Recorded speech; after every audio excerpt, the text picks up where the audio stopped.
Hello guys, I'm in the person of Jordan Aimbla, index number 86, and today we are talking about how to use autopsy to recover data in digital forensics.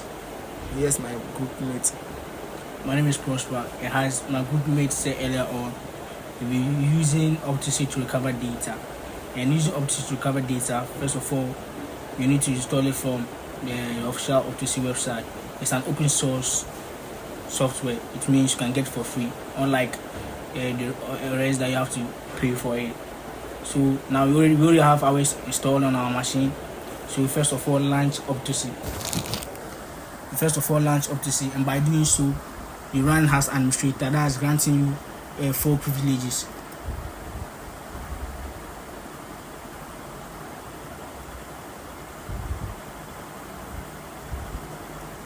Now that we've opened Autopsy, we click on new case to get started.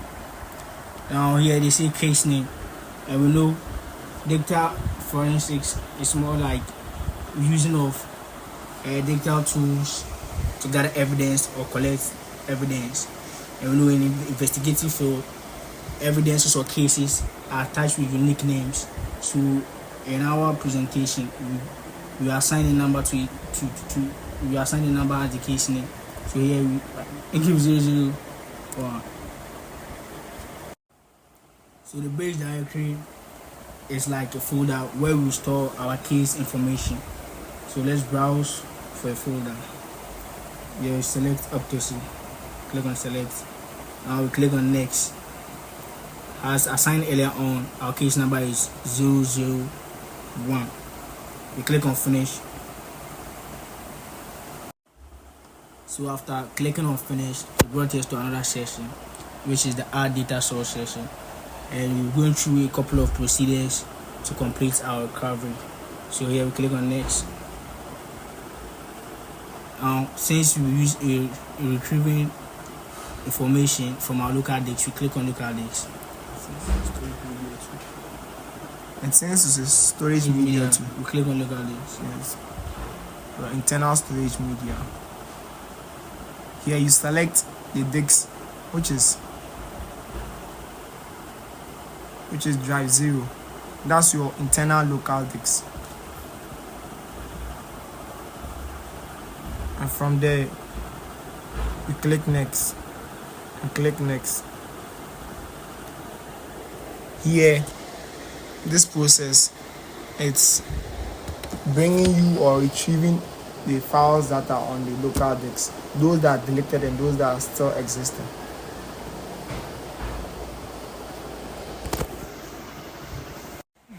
So after it's done scanning and retrieving the files or the data, here is where it brings you. It brings you to a section called the data sources, file views, data artifacts, and many more, as you see. So in this case, if you open the data sources and select the physical drive, it brings you to your local disk. And the second one is file views.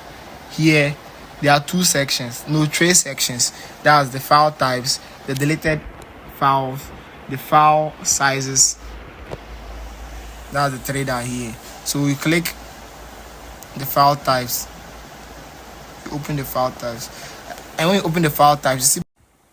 So after you're done, after you open the file types, you open by extensions.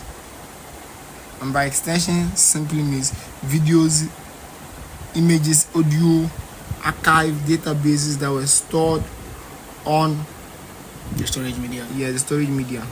And here by MI. So this MIME is used to characterize files such as emails. So when you click on it, you see that they bring data not available, run file type identification model. So this video was delayed a little bit because as you can see down here, 4 still loading. So because of that, we have to pause the video so it can load to give us some types under the MIME. As you can see, these are the applications, mails, applications, audios, images, and text that were sent, and videos, as you can see, through mails. So for instance, you can tap on audio and you can retrieve it or recover it. In this section, you can, as you can see, extract. You can extract the file. So we'll move on to the third aspect of the file types. The second aspect of the file types, that's the deleted files. And here you see the section file systems and all comprises of all the system files. So we click on all. As you can see, the system files of the local disk. Then the next one is megabytes. That's the space each file took. So in this case, as you can see, 50 to 200 megabytes, that's 26. As you can see, we move on to the files. As we were saying earlier, we'll move to the file sizes. And 20, as you can see, 26 here. 26 means 26 files that occupied between 50 to 200 megabytes. So if you can click here, you can see the files of the system that occupied that's between 50 megabytes and 200 megabytes. And for example, let's say a file was deleted. Let's say, as you can see, the files minimize this.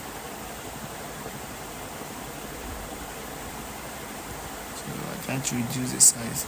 Then you click here, right click. If you right click, you see extract files. Click on it, and here a pop-up has come. Pop-up simply means where you want to export or extract the file to on your device. So you can just click desktop and click anywhere on the desktop and save. As you can see, files extracted, and click OK. You come back to when you close this and you go to your desktop, you see that this file has been kept there. As you can see, the file here. Yes. Also, with the extensions, you can also retrieve. With the extension, you can retrieve whether videos or audio. So let's say you want to retrieve a video. So right click and extract and click save. Here it's already on desktop, so you don't set it again. Save. You see, it has been extracted. Here. So you close, you minimize. So as you can see on the screen, we extracted the video to the desktop screen, and you can see the video here. Right click and play it VLC because our media player is having a problem. So as you can see, the video is playing.